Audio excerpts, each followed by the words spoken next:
जयंत पाटलांकडून प्रदेशाध्यक्ष पदाच्या राजीनाम्याचे संकेत। मला प्रदेशाध्यक्ष पदातून मुक्त करा, वर्धापन दिनी जयंत पाटील यांची मागणी।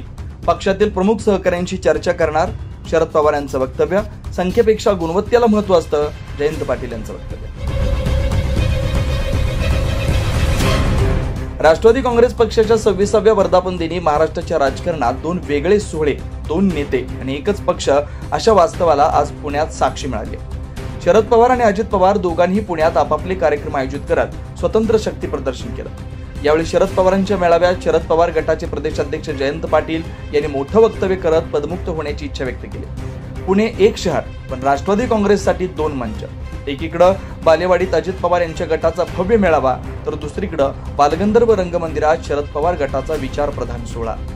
राष्ट्रवादीच्या 26व्या वर्धापन दिनी दोघांनी आपली ताकद दाखवली, पण एकत्रतेचा सूर कुठेतरी हरवलेला दिसला।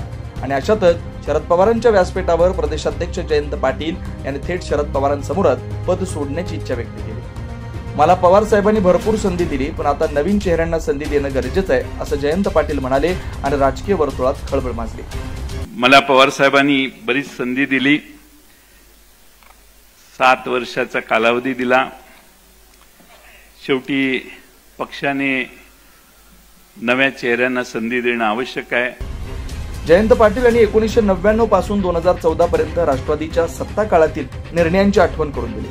भाजप सत्ता आली, लोक दुसऱ्या रेल्वेत बसले, पण आम्ही पवार साहेबांच्या मागे उभं राहिलो, असं स्पष्ट सांगून त्यांनी कार्यकर्त्यांची निष्ठा अधोरेखित केली।